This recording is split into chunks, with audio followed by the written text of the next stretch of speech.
Magandang gabi po. Yes, gusto ko lang itong linawin. At doon sa nag-comment sa video ko na in-upload yung nakaraan dahil nga sa naka-uniforme ako pang security. Boss, manager, kuya, sa'yo, gusto ko lang sabihin. Ako, pagiging gwardiya ko, proud ako. Mahal ko trabaho ko, proud ako pagiging security guard. Aminado naman ako, hindi ako nakapagkoleyo, hindi ko narating yung mataas na kurso, pag-aaral, pagkukuleyo. Ang natapos ko lang po high school graduate, pero proud pa rin po ako na nakapagtapos ako ng high school. Kaya nga ito, nabagsakan ko pagiging security guard. Hindi lang na pagiging security guard na naging trabaho ko. Pero ito na yung pagiging security guard ko na dito ako tumagal sa trabaho. Sabi mo, kaya ako nagbablog dahil sumasideline ako kung malit ang kitaan sa pagiging security guard. Ito lilinawin ko lang sa'yo. Ito may payslip ako dito. Payslip na nag-withdraw ko sa bangko. Sweldo namin, kami mga gwardya sa agency ko. Ang sweldoan namin, 10-25. November 25 ngayon. Kanina ko lang ito winidro. Mga alas 4. Unang withdraw ko dito, 10,000 pesos. Pangalawang withdraw, 14,300. Dapat 4,400 yan kasi may bayad sa pag-withdraw dito sa Landbank. May charge. Bali ang sweldo ko, 14,400. At kinaltasan na ako ng 1,500 para doon sa is salary loan ko. At ito yung pera, hindi ko ito pinagyayabang. Ito yung pera na withdraw ko. Ayan. 14,000 po ito. 14,000. Ito hindi ko pinagyayabang na ganito yung sweldo ko. Hindi ko masasabi na malaki o maliit, sapat o kulang yung kita ko sa pagiging gwardya. Depende na lang yan sa paano mo dalhin at paano mo gastusin ang pera.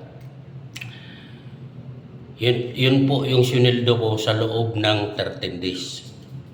Umabot po lahat ng 15,900.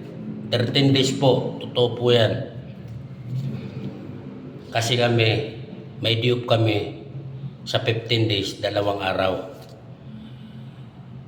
Kasi kung makarating man sa'yo itong video, doon sa nag-comment sa video ko nakaraan, kung sa tingin mo, ikaw na humusga, kung sa tingin mo maliit o malaki, at least yan, alam mo na kung magkano yung kinita ko sa pagiging gwardya ko. Ako di ko naalamin kung anong trabaho mo, kung magkano kita mo.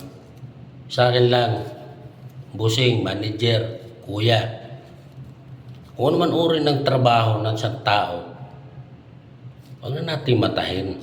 Importante, kumikita, tatrabaho ng marangal at kumakain ng pinagtrabahoan ng marangal. Ito lang inapakan ng ibang tao.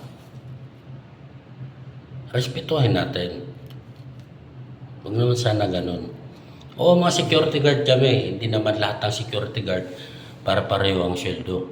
Meron pa nga dyan mga security agency na hindi nagpapasweldo ng tamang pasahod sa mga gwardya at hindi pa nga naghuhulog ng mga benefits. Pero para sa akin dito sa agency ko, para sa akin mag 13 years na ako sa kanila. At dito na rin ako tumagal sa trabaho ito, pagiging gwardya. Hindi lang pagiging gwardya ang naging trabaho ko eh. Marami akong naging trabaho sa buhay. Dito sa agency ko, wala naman ako masasabi. Maayos naman sila magpasweldo sa amin. Hindi naman kami nadidili ng sweldo. At update naman hinuhulugan mga benepisyo namin. Para sa akin dito sa agency ko. Sana naman, busing. Tulad sabi ko, huwag natin malitin kung ano man trabaho ng isang tao. Basta marangal. Walang inapakan ng ibang tao. Diba? Kung ikaw mataas yung trabaho mo, malaki sweldo mo, maayos yung pamumuhay mo, congrats na lang sa'yo. Pero huwag na natin matayin ng mga taong nagtatrabaho, kung ano man yung maliit man ang uri ng trabaho, mataas. Respetuhin natin. Pero salamat na rin sa'yo dahil napagsalita mo ko ng ganito at nalaman mo na rin na gusto mong malaman tungkol dito sa akin. Pa. Yun lang. At maraming salamat po.